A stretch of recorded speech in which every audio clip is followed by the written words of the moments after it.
potato pie.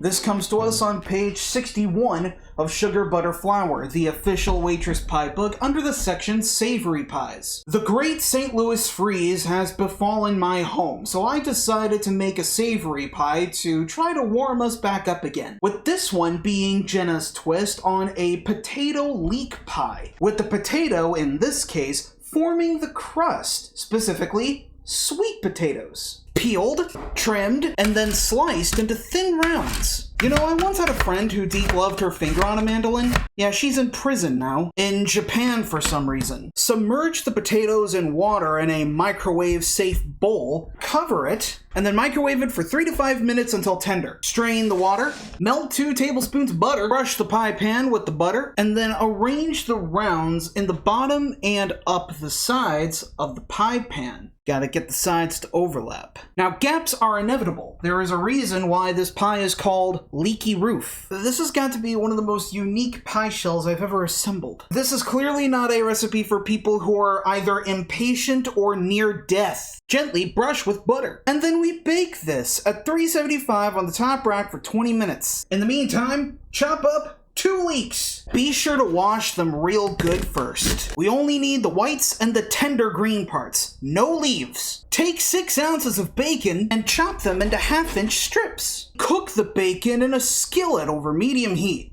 Fire! Cook this until it's all fully rendered and crispy. For my stove, it took about 15 minutes. Transfer the bacon on the side on its own plate. Leave only a tablespoon of bacon fat in the pan. We're gonna cook the leeks in it for 5 minutes. After 5 minutes, kill the heat and stir in a teaspoon of thyme. Teaspoon of thyme sounds like the lost sequel to A Wrinkle in Time. Transfer it into a bowl. Let this sit in room temperature for a bit. Shred an entire cup's worth of Gruyere cheese. Ooh-wee, we're getting bougie today. Add the bacon and the Gruyere, mix it up, and pour it all into the cooled pie shell. For the wet ingredients, we need 1.25 cups of half and half, 2 eggies, an eggy yolk, a teaspoon of salt, and 1/2 teaspoon each of freshly ground pepper, ground mustard, and nutmeg. Whisk vigorously.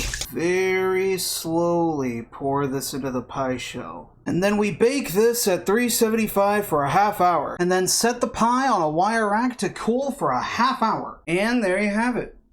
Leeky Roof potato pie.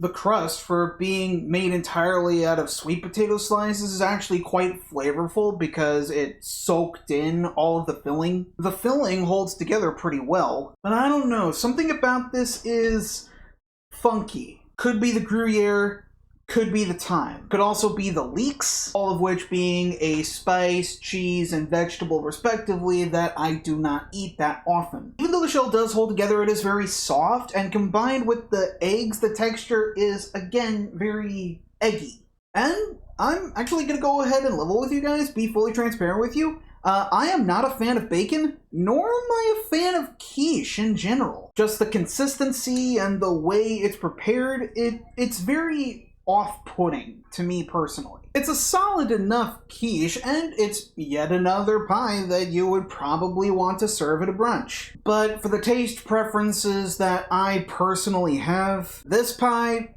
I'm sorry to say, is not really doing it for me. But what the hell do I know? Get your own copy of Sugar Butter Flour, the official Waitress pie book, make your own version of Leeky Roof potato pie, and let me know what you think of it. In the meantime, thank you for watching this episode of Waitress Wednesday, and I will see you in the next one.